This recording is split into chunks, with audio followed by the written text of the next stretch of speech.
la confesión de fe. Nos tocaría, en el día de hoy, nos tocaría la caída del hombre.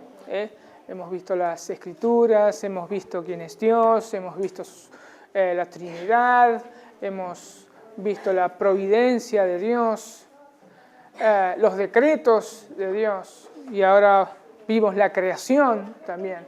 Y ahora vamos a estar viendo la caída del hombre. Quiero tocar 5 puntos que son la definición del pecado, el origen del pecado, de qué se trata el pecado original, la solución y qué sucede cuando el creyente peca. ¿Qué sucede cuando el creyente peca?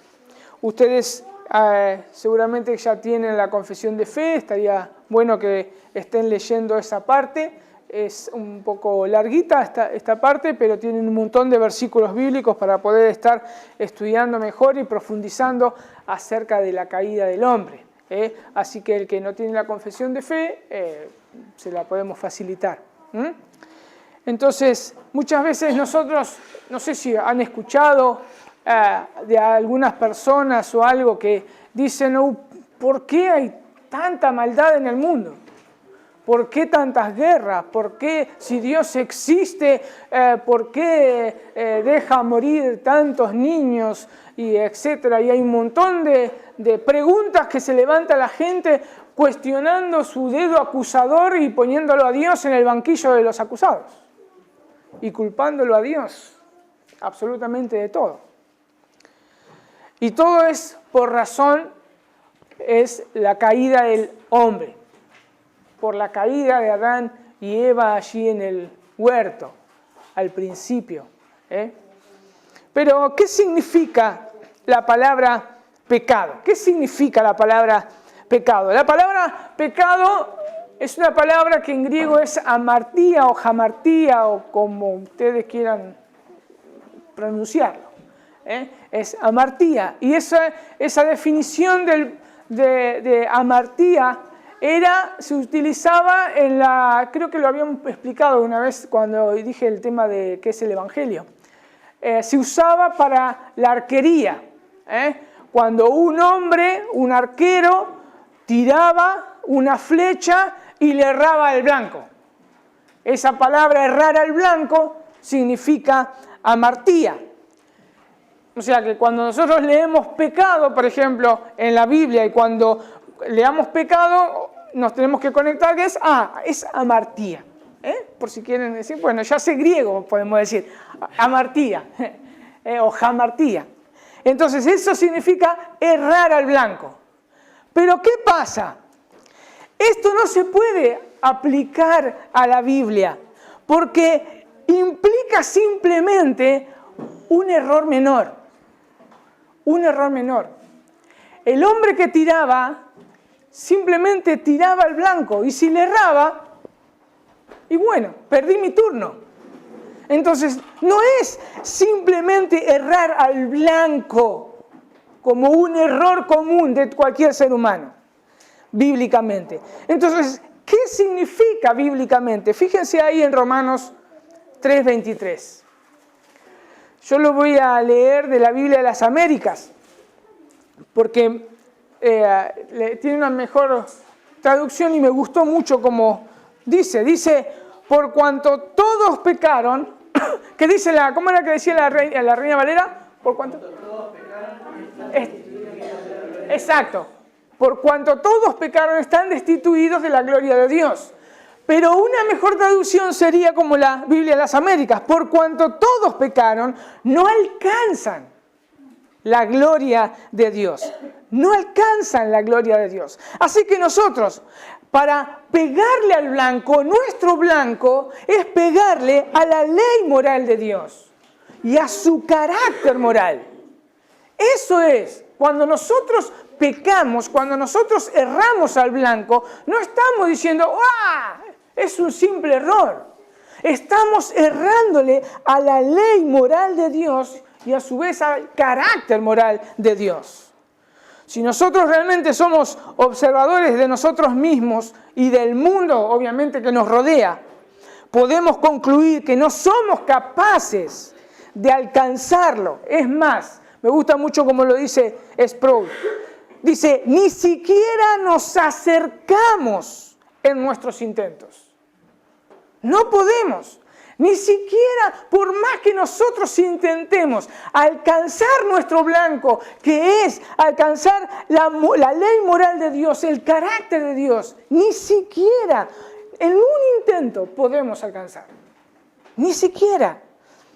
El Catecismo Breve de Westminster dice en la respuesta de la pregunta 14, el pecado es la falta de conformidad con la ley moral de Dios o la transgresión de ella. El pecado es la falta de conformidad con la ley moral de Dios o la transgresión de ella. Observemos por un momento esta frase. En una parte dice que tenemos una falta y en otra dice que es una transgresión. Ahora, la palabra transgresión es sobrepasar un límite que la ley me puso. Lo sobrepasa. La ley me dice hasta acá y yo sobrepaso el límite. Eso es transgresión. Y falta es que no, o un fallo, o no podemos llegar a esa ley, o no queremos obedecer la ley. Eso es falta, cuando no quiero obedecer la ley. O por ahí, sin querer, qué sé yo, voy distraído y me crucé un semáforo en rojo porque estaba en huelga. Pero cometí una falta, aunque no lo quería, cometí una falta. La ley está para cumplirla. Entonces, transgresión es pasarme un límite. Vamos a dar un ejemplo. Por ejemplo, hay un lugar escolar, una escuela, y hay un cartel y me dice un cartelito que dice máxima velocidad 20 kilómetros. Entonces, como yo voy a 40, tengo que disminuir la velocidad porque la ley me está diciendo disminuir la velocidad a 20. Ahora, si yo no solamente no disminuyo la velocidad, y es más, aprieto el acelerador y supero esos 20 kilómetros o más de lo que yo iba, estoy transgrediendo, sobrepasé el límite de la velocidad que la ley me estaba dando. Entonces, por un lado me informa, es una falta, por eso yo decía, por ahí vamos distraídos, no vemos el cartel, pero la falta está. Otra cosa es agarrar y decir, ver la falta y yo no quiero cumplir la ley. Y transgredo la ley. Lo transgredo la ley. En teología se llama esto pecado de comisión y pecado de omisión. ¿Qué es esto de pecado de comisión o omisión? El pecado de comisión es cuando hacemos algo que nos está prohibido por la ley de Dios. Nos está prohibido por la ley de Dios y lo hacemos igual. Por ejemplo, no robarás. Eso nos está prohibido por la ley de Dios y no debemos robar. Si lo hago, es un pecado de comisión. Y cuando es un pecado de omisión, es cuando dejamos de hacer algo que es nuestra responsabilidad hacer. Por ejemplo, vamos al supermercado y nos dan un vuelto de más. Y yo me doy cuenta y me callo la boca. Entonces yo sé que lo correcto que tengo que hacer porque Dios me está viendo es agarrar y devolver ese vuelto que se confundió el cajero, por ejemplo. Entonces tenemos un pecado de que Dios me prohíbe y lo hago igual. Y otra cosa es que yo sé que tengo, y así se aplica un montón de cosas, que ese es el pecado que más nosotros cometemos. Es que es la de omisión, de hacer lo que es bueno y no lo hacemos. Santiago 4:13. El que sabe hacer lo bueno y no lo hace, le es pecado. Entonces, como dijimos, el pecado es una falta de conformidad a la ley moral de Dios. Fíjense lo que dice ahí 1 de Juan 3:4. 1 de Juan 3:4. Dice, todo aquel que comete pecado infringe también la ley, pues el pecado es infracción de la ley. Creo que está muy claro lo que la palabra nos dice. Todo aquel que está pecando está infringiendo la ley de Dios. Ahora, obviamente nosotros vivimos en un país que es católico, hay canales cristianos, vamos a ponerle cristianos dentro de lo que es el título, pero bueno, la gente escucha y sabe, por ejemplo, no robar, todas estas cosas que nosotros estamos hablando, lo sabe la gente. Pero ¿qué pasa con aquellos que no tienen la ley escrita? Que nunca han escuchado el Evangelio, que nunca han escuchado que existe una ley puesta por Dios. ¿Qué pasa con esas personas? ¿Dios puede condenarlos por su pecado? Fíjense en Romanos 2:14 y 15. Romanos 2:14 y 15. Dice lo siguiente: porque cuando los gentiles que no tienen la ley cumplen por instinto los dictados de la ley, ellos, no teniendo la ley, son una ley para sí mismos, ya que muestran la obra de la ley escrita en sus corazones, su conciencia dando testimonio y sus pensamientos acusándolos una vez y otra vez defendiéndolos. Como vemos, Dios puso su ley en cada uno de los corazones de los seres humanos. Cada uno. No está explícitamente escrita, pero sabe una persona qué está bien y qué está mal. También serán condenados por su pecado. También. Ahora, ¿qué es el pecado original?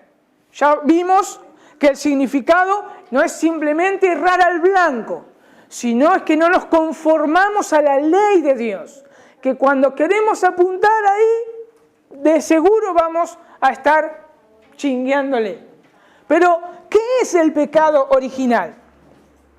¿De dónde surge el pecado? ¿Y cómo entró en el universo? No, perdón, el origen del pecado. En primer lugar, como habíamos visto en lecciones anteriores, recordemos que nosotros no podemos acusar a Dios de pecar ni que Él tienta a nadie. Dios es 3 veces santo. Recordemos todo lo que habíamos hecho. Echarle la culpa a Dios sería una blasfemia a su carácter. Es una blasfemia a su carácter. Fíjense ahí en Deuteronomio 32:4. 32:4. Deuteronomio 32:4. Yo lo voy a leer de la Biblia de las Américas porque me gustó como lo dice. Dice: la roca, su obra es perfecta, porque todos sus caminos son justos. Dios de fidelidad y sin injusticia, justo y recto es Él. Ese es Dios. Fíjense también en Job, capítulo 34, versículo 10. Ahí uno de los amigos de Job la acertó y decía, Job 34:10, por tanto, escuchadme, hombres de entendimiento, lejos esté de Dios la iniquidad y del Todopoderoso la maldad. Dios no puede pecar, Dios no tienta a nadie, como dice Santiago 1:13, que nadie diga cuando es tentado, soy tentado por Dios, porque Dios no puede ser tentado por el mal, ni Él mismo no tienta a nadie. Entonces, Dios no puede ni pecar ni tentar a nadie. En segundo lugar, tampoco podemos decir, como veíamos en lecciones anteriores. Tampoco podemos decir que hay dos fuerzas eternas que están en una lucha continua. Está el bien y está el mal. Y a ver quién gana. Gana una vez el bien y gana una vez el mal. Eso va en contra de la omnipotencia y la soberanía de Dios. No puede ser así. Si el diablo existe como mal, él es una criatura. Dios es el único omnipotente y soberano. Y tampoco debemos pensar que el pecado sorprendió a Dios en el huerto. Oh, ¿qué hicieron esto? Oh, no lo tenía, o sea, es como que lo agarre, no estaba en mis planes, como nos pasa a nosotros a veces. Viene un problema y claro, nos sorprende. A Dios no, porque también va de acuerdo en contra de algunos atributos. Él es omnisciente. Él es omnisciente. Dice un autor lo siguiente, dice, aunque nunca debemos decir que Dios pecó, ni que hay que echarle la culpa del pecado, debemos afirmar que el Dios que hace todas las cosas conforme al designio de su voluntad, Efesios 1:11, ordenó que el pecado entrara en el mundo, aunque no se deleita en él, y que surgirá por decisión voluntaria de criaturas morales. A Dios no lo sorprendió. Dios permitió que entrara por la razón infinita en su eterna sabiduría. Ahora, pero ¿dónde y cuándo se originó el pecado? ¿Dónde? ¿Cuándo se originó? Bien, el pecado existió antes de la desobediencia del hombre. Antes de la desobediencia del hombre. Recordemos que cuando Dios creó absolutamente todo, Él dijo, ¿qué cosa? Que todo lo que había hecho era bueno en gran manera. Pero ¿qué nos encontramos en el capítulo 3 de Génesis? Nos encontramos ahí con un personaje, la serpiente parlante. Una serpiente que habla, que después, más adelante, nosotros sabemos que es el diablo.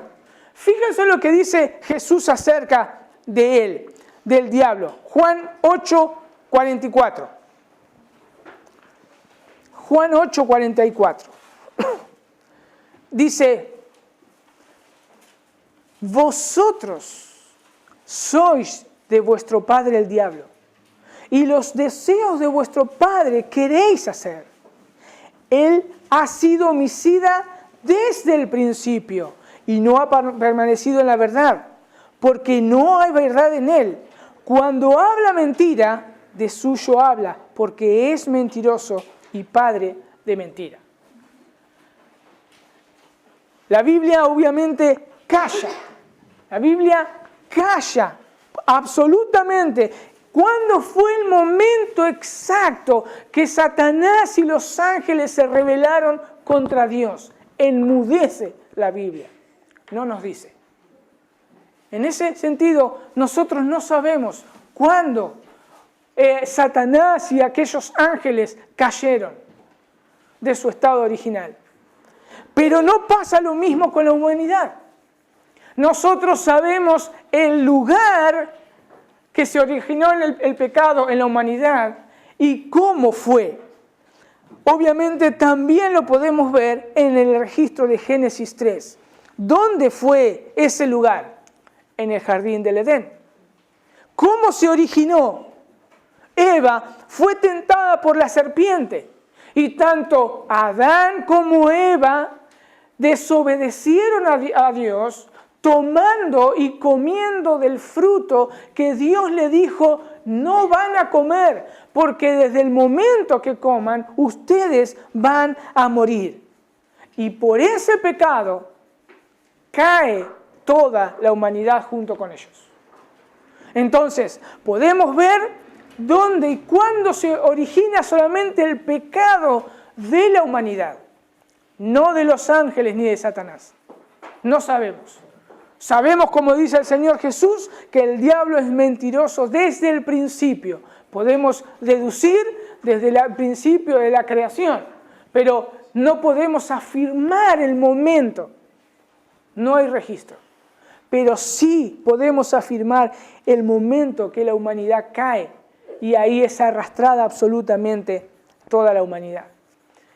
Y ahora vamos a ver qué es el pecado original, o algunos lo llaman el pecado heredado. ¿Qué es el pecado original? Bien, muchos a veces creen que el pecado original es el primer pecado que Adán y Eva cometieron. Pero ese no es el pecado original. El pecado original es la consecuencia del pecado de Adán y Eva. No es el primer pecado, es la consecuencia del pecado de Adán y Eva. Dice un autor lo siguiente: el pecado original describe nuestra condición caída y pecaminosa, en la cual ocurre de hecho el pecado. La Biblia no nos dice que somos pecadores porque pecamos. Más bien afirma que pecamos por nuestra naturaleza caída y corrupta, de la que fluyen los pecados que cometemos. El pecado original es la consecuencia, lo que nosotros heredamos de Adán y Eva. No es el primer pecado de Adán. Dice Jonathan Edwards en su tratado sobre el pecado original, que si la Biblia no dijera nada acerca de la disposición moral del hombre, tendríamos que afirmarlo basándonos solo en la observación racional. ¿Qué está diciendo acá Jonathan Edwards? Miren el mundo, miren la maldad, miren la sociedad, mírense en ustedes mismos. Y ahí nos revela que hay un problema. Dentro de nosotros hay algo que nos lleva continuamente a pecar una y otra vez. Aún aquellos que no tienen la palabra de Dios, en su más íntimo pensamiento, ellos pueden decir: nadie es perfecto. Nadie es perfecto. Y pueden reconocer que fallan. Entonces, eso es el pecado original. ¿Y por qué sucede? Porque el pecado de Adán y Eva lo heredamos. Heredamos el pecado de Adán y Eva. Fuimos arrastrados juntamente con ellos. Nadie en este mundo puede decir que nace con una moralidad neutra. Eso fue algo que después creo que el miércoles lo vamos a estar explicando en la radio un poco mejor. Fue una lucha entre Agustín y Pelagio, que decía Pelagio que los niños nacían con una moralidad neutra y que se desviaban y pecaban por la sociedad. Hoy los psicólogos hablan de eso. Esta persona, este hombre que roba, se hizo así, robó por la sociedad que lo empujó a hacer eso. Mis hermanos, aquellos que argumentan este tipo de cosas están haciendo exactamente lo mismo que hicieron sus primeros padres al principio de la creación, echándole la culpa a alguien externo de ellos mismos. La mujer que me diste. La mujer que me diste. Simplemente están haciendo eso. Por eso nadie, pero absolutamente nadie, nace moralmente neutro. Heredamos el pecado de Adán. Nuevamente citando a Sproul, dice: hemos hallado al enemigo. Somos nosotros. Cuando vean el mundo y vean la maldad, hemos hallado al enemigo. Somos nosotros. Somos nosotros. También tenemos que ver que cuando Dios creó a Adán y Eva, los hizo sin pecado. Cuando Dios creó a Adán y Eva, los hizo sin pecado. Pero pero tenían la posibilidad de pecar y también tenían la posibilidad de no pecar. Eso es lo que Adán y Eva tenían, la posibilidad de pecar y la posibilidad de no pecar.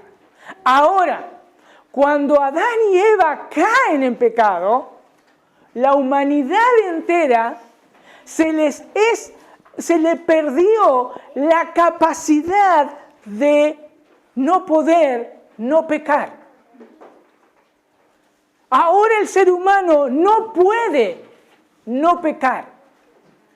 Se cayó junto con Adán y esa posibilidad se perdió cuando Adán cayó.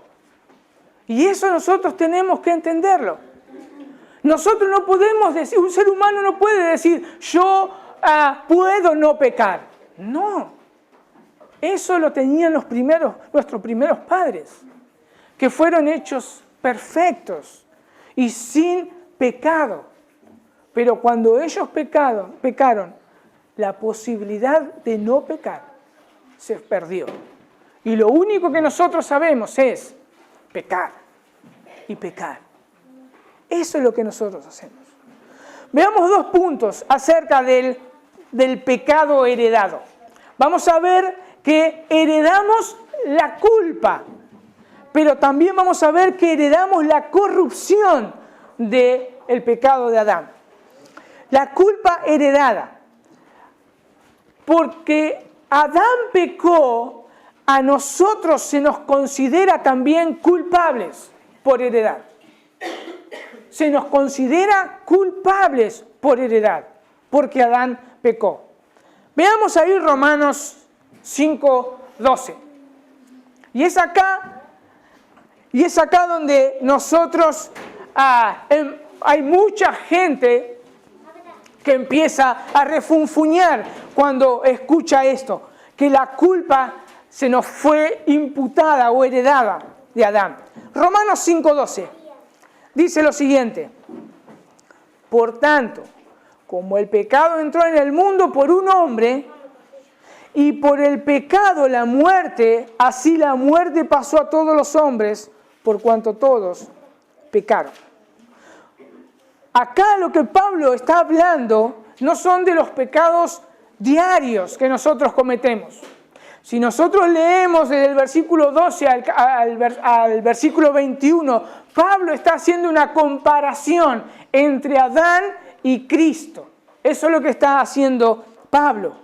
Pero cuando Pablo escribe y dice, todos pecaron, esto es que Dios nos considera culpables en Adán cuando él desobedeció. Dios nos considera culpables en Adán cuando éste desobedeció. ¿Y por qué decimos eso? Observemos el pasaje. Porque la muerte vino por un hombre. Dios fue claro en el huerto. Adán iba a ser culpable si comía del árbol que Dios le prohibió que comiese. Y la consecuencia iba a ser la muerte. Si Adán no obedecía, él iba a morir. Obviamente que la palabra ahí en Génesis no es una muerte que desapareció a Adán y lo tuvieron que enterrar, sino que iba a seguir vivo, pero iba a morir, como una traducción se puede decir es, muriendo morirás. Eso es. Un día vas a ir al lugar donde te formé, en el polvo. Entonces, fue claro Dios, en el momento que comas, vas a morir. Adán desobedeció. En el juicio se encontró culpable. Y la sentencia fue firme. Muerte. Muerte. Y Pablo dice lo siguiente, dice, así la muerte pasó a todos los hombres. Esa palabra así también se puede traducir de esta manera. De esta manera. la culpabilidad de Adán se hereda a toda la humanidad. ¿Y cuál es la evidencia que heredamos la culpa de un solo hombre?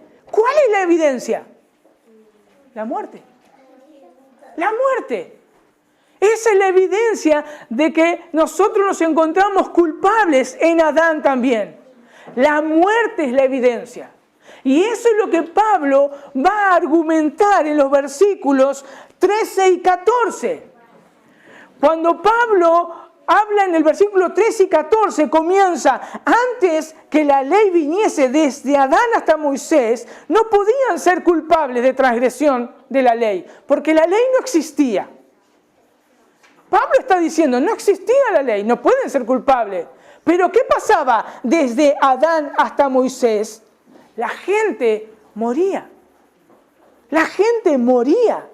Y esto es una evidencia de que Dios los consideró culpables sobre la base del pecado de Adán. Eso es. Somos culpables. Dios nos consideró a todos culpables sobre la base del pecado de Adán. Y Pablo lo reitera también. Fíjense el versículo 18 y el 19. Así que, como por la transgresión de uno vino la condenación a todos los hombres, de la misma manera por la justicia de uno vino a todos los hombres la justificación de vida. Porque así como la desobediencia de un hombre, los muchos fueron constituidos pecadores, así también por la obediencia de uno, los muchos serán constituidos justos. Y Pablo usa acá una palabra, constituidos, constituidos. Ahí en el original significa una completa acción en el pasado. Esto es, cuando Adán pecó, Dios consideró pecadores a todos sus descendientes, aunque todavía no existíamos. De la misma manera, por una acción, por una completa acción del pasado, la obediencia de uno, Cristo, Dios consideró justos a todo su pueblo, aunque todavía no existíamos. Dios nos consideró pecadores en necesidad de salvación. Por uno y por uno. También este tema de la culpa heredada se puede encontrar en los libros como imputación. Imputación. Esta palabra significa determinar que pertenece a alguien y por consiguiente atribuirlo a esa persona. Determinar que pertenece a alguien y por consiguiente atribuirlo a esa persona. Dice un autor lo siguiente: Dios consideró que la culpa de Adán era nuestra también. Y como Dios es el juez supremo del universo, y puesto que sus pensamientos son siempre verdad, la culpa de Adán es nuestra. La culpa de Adán es nuestra. ¿Quién consideró? Dios. Y Dios es veraz. Dios no miente. Dios consideró esto. Obviamente que es acá cuando muchos empiezan a enloquecerse y empiezan a objetar esto. ¿Cómo puede ser? ¿Cómo puede ser? Dios es injusto, dicen muchos. ¿Por qué? Por la culpa de uno. Si yo no cometí nada, no puede ser. Dios es injusto. Por el pecado de uno, Dios me culpa a mí. Y voy a ser condenado por eso. Romanos 2:6. Romanos 2:6. Dice, el cual pagará a cada uno conforme a sus obras. Dios no es injusto. Dios no es injusto. Dios va a castigar a aquellos que no se arrepienten de sus propios pecados y pagarán por sus propios pecados. Pero sobre todas las cosas, si alguien cree que Dios es injusto, que Él consideró que Adán sea mi representante, también debe considerar Él que es injusto que Cristo nos represente a nosotros y Dios nos acredite a nosotros su justicia. Y ahí es cuando muchos se callan la boca, porque creen ellos solamente esta parte de la verdad. Ellos creen que ellos merecen realmente que Dios tome la justicia de Cristo y nos la aplique a nosotros. Pero no quieren que la culpa de Adán sea imputada a nosotros. Pero Dios no es injusto. Dice Gruden lo siguiente: Dios considera la raza humana como un todo orgánico, una unidad, representada por Adán como su cabeza.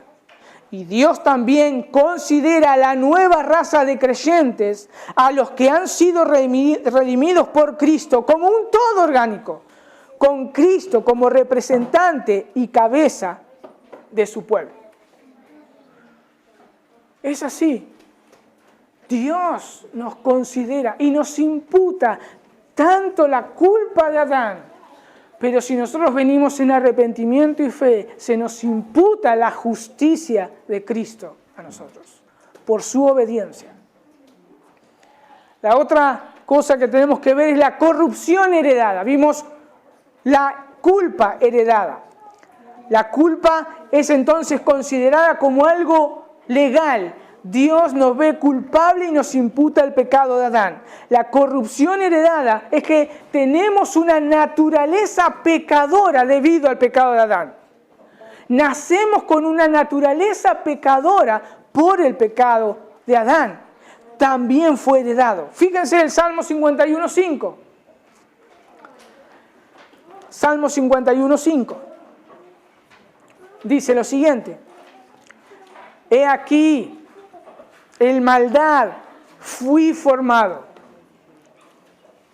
y en pecado me concibió mi madre.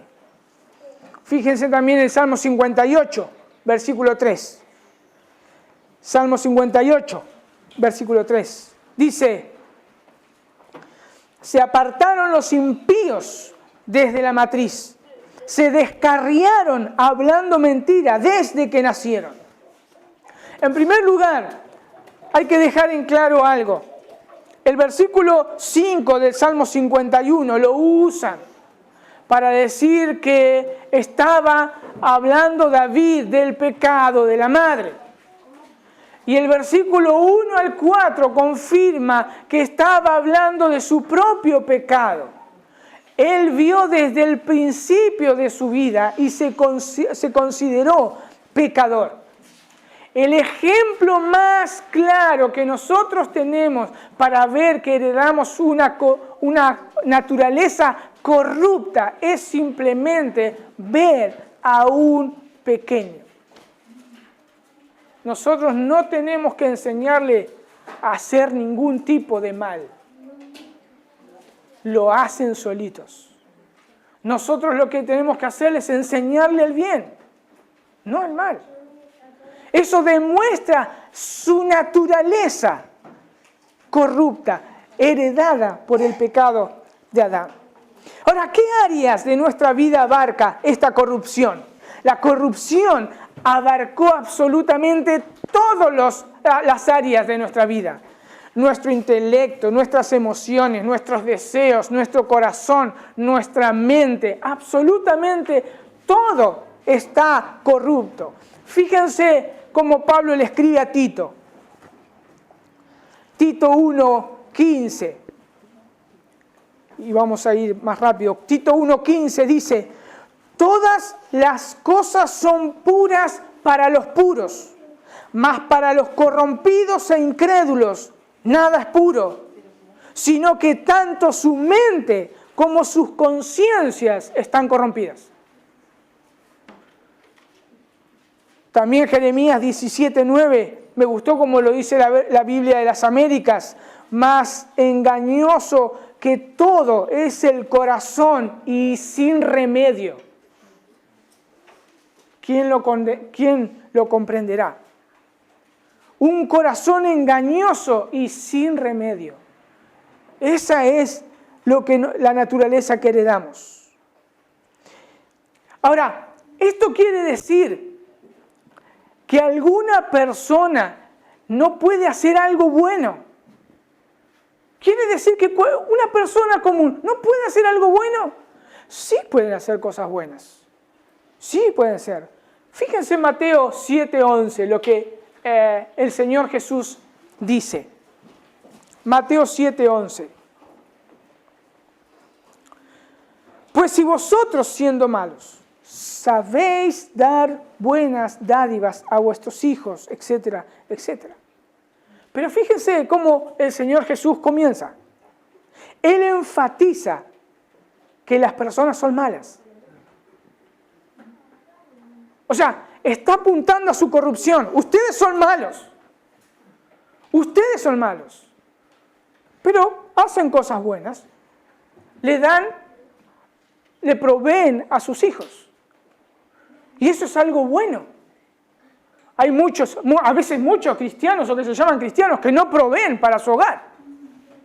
Y hay impíos que realmente se comportan moralmente mejor que los cristianos. Pero esto va más allá, la corrupción va más allá. ¿Para quién y por qué lo hacen? Ese es el punto. ¿Para quién y por qué lo hacen? Seguramente no es para darle la gloria a Dios conscientemente, con todo su entendimiento. Ni tampoco porque Él lo determinó en su palabra. Entonces ellos aman obedecer la palabra de Dios y hacen y se mueven para darle toda la gloria de Dios. Nadie puede hacer un bien espiritual o ser buenos en términos de su relación con Dios.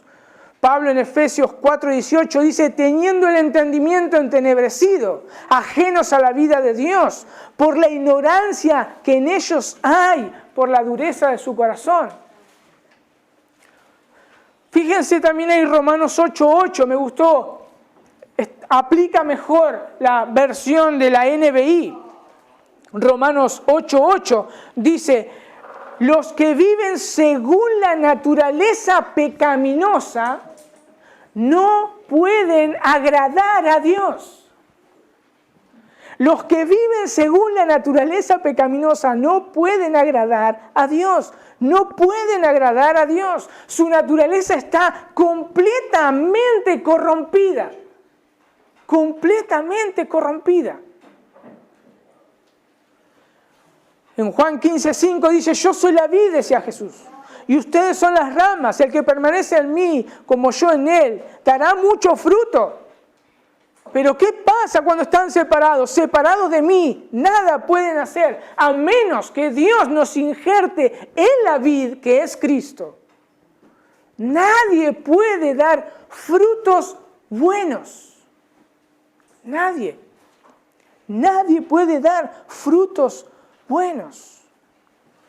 Isaías 64:6 es muy claro cuando la gente hace cosas buenas. Todos nosotros somos como el inmundo y como trapo de inmundicia todas nuestras obras justas. Todos nos marchitamos como una hoja y nuestras iniquidades como el viento nos arrastran. Esa es una radiografía de todo ser humano. Todas las acciones de un incrédulo no agradan a Dios, porque se deben hacer o deben proceder de la fe en Dios y por amor a Él. La carta de los Hebreos es claro en Hebreos 11:6. Sin fe es imposible agradar a Dios. También podemos decir que toda persona que ha nacido y nacerá no puede ni quiere amar a Dios con todo su ser. El primer y gran mandamiento, decía el Señor Jesús en Mateo 22:37, amarás al Señor tu Dios con todo tu corazón, con toda tu alma y con toda tu mente. Bien decía Martín Lutero, él dijo que en realidad la gran transgresión es la violación del gran mandamiento. También podemos decir que el hombre no tiene libertad en el sentido más importante de la palabra. ¿Qué quiero decir con esto? Que las personas sí pueden tomar decisiones de su vida. Es más, y esas decisiones traer consecuencias. Pero es más, hoy, por ejemplo, quizá alguien se levantó pensando que iba a ir a la plaza a ir a ver a los artesanos porque el día estaba lindo. La consecuencia fue prepararse absolutamente todo para llevar a cabo ese tipo de acción. Pero no es la verdadera libertad que habla la palabra. Dice un autor, sin embargo, debido a su ineptitud para hacer el bien y para escapar de su rebelión fundamental contra Dios y de su preferencia fundamental por el pecado, los incrédulos no tienen la libertad en el sentido más importante de la palabra, o sea, la libertad de hacer el bien y hacer lo que le agrada a Dios. El pecado realmente es una triste realidad para cada ser humano. Para cada ser humano. Para cada ser humano. ¿Y cuál es la solución entonces? Leamos ahí Romanos 3, versículo 21 en adelante. Dice lo siguiente. Romanos 3, 21. Pablo escribiendo dice, pero ahora, aparte de la ley, la justicia de Dios ha sido manifestada, atestiguada por la ley y los profetas. Es decir, la justicia de Dios por medio de la fe en Jesucristo, para todos los que creen, porque no hay distinción, por cuanto todos pecaron y no alcanzaron la gloria de Dios, siendo justificados gratuitamente por su gracia, por medio de la redención que es en Cristo Jesús, a quien Dios exhibió públicamente como propiciación por su sangre a través de la fe, como demostración de su justicia, porque en su tolerancia Dios pasó por alto los pecados cometidos anteriormente, para demostrar en este tiempo su justicia, a fin de que Él sea justo y sea el que justifica al que tiene fe en Jesús. Pablo está diciendo que Dios ha cumplido todo lo que está escrito en la ley y en los profetas, llevando a cabo su plan de redención a todos aquellos que pusieron su fe, se arrepintieron y pusieron su fe en Jesucristo. Ellos van a ser justificados. Su justificación es gratuitamente por su gracia, algo que no merecíamos. Algo que no merecemos, y se llevó a cabo por la redención, por la liberación del pecado que es en Cristo Jesús. Pablo también argumenta que Dios, para demostrar su justicia, lo exhibió públicamente en la cruz como propiciación, como una víctima, como un cordero que se hacía en el Antiguo Testamento. Y fíjense cómo concluye Pablo, versículo 25, la segunda parte. Porque en su tolerancia Dios pasó por alto los pecados cometidos anteriormente, para demostrar en este tiempo su justicia, a fin de que Él sea el justo y sea el que justifica al que tiene fe en Jesús. Ahora, ¿por qué Dios hizo todo esto? El versículo 23 lo dice. Por cuanto todos pecaron y no alcanzaban la gloria de Dios.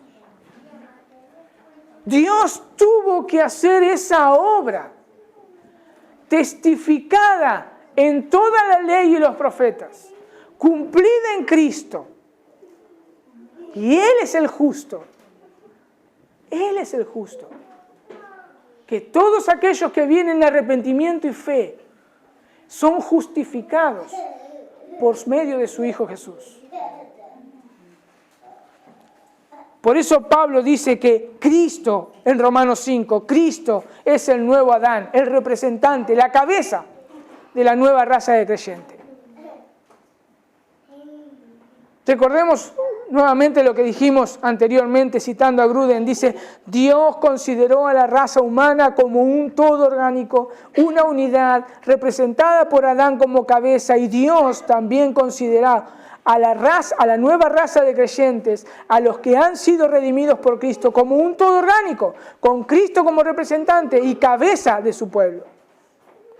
Cristo fue aquel Hijo perfecto que amó a su Padre con todo su ser, con toda su alma, con toda su fuerza, con toda su mente.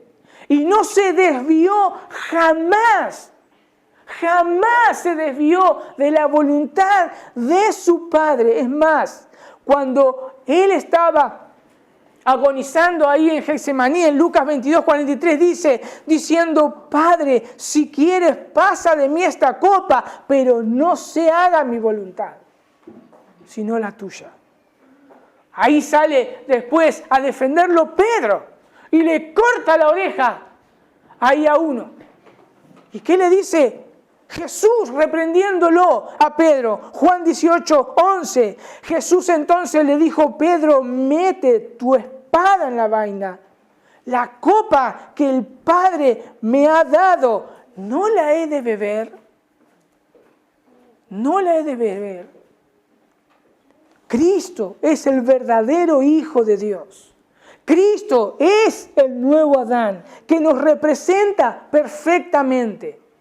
Esta es la solución para aquellos que se ven realmente imposibilitados de venir a Cristo, que continuamente están errando el blanco, no alcanzan aquella medida de Dios, la ley moral de Dios. Están continuamente fallando porque están muertos en sus delitos y pecados.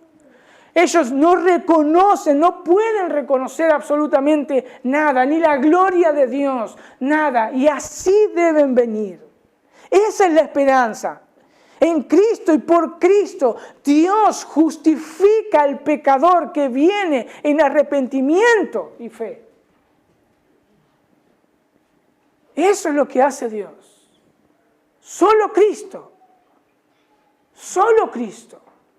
Solo por fe. Es así. Porque el hombre está totalmente imposibilitado. Ahora, ¿qué sucede? Y por último, ¿qué sucede cuando el creyente peca? Porque nos encontramos nosotros, obviamente, pierde el gozo de su salvación. No la salvación. El gozo de la salvación, no la salvación, porque recordemos, Cristo es nuestra cabeza representativa, quien pagó nuestra culpa. Él nos representa. Por eso debemos ir a Dios en nombre de su Hijo y pedirle perdón y que nos restaure. El creyente va a luchar hasta el fin de sus días con su pecado remanente. Pero ya no es más un esclavo del pecado. Ya Dios nos imputó la justicia de Cristo. Ahora cuando un creyente peca, primera de Juan 1:9 dice, si confesamos nuestro pecado, Él es fiel y justo para perdonar nuestros pecados y limpiarnos de toda maldad. Y el versículo 2:1 dice, hijitos míos, estas cosas os escribo para que no pequéis. Y si alguno hubiera pecado, abogado tenemos, ¿a quién? Para con el Padre, a Jesucristo, el justo. a Jesucristo el justo. Esa es la realidad de todo ser humano. Heredamos la culpa. Somos culpables delante de Dios. Heredamos una naturaleza corrupta. Lo único que sabemos hacer es pecar.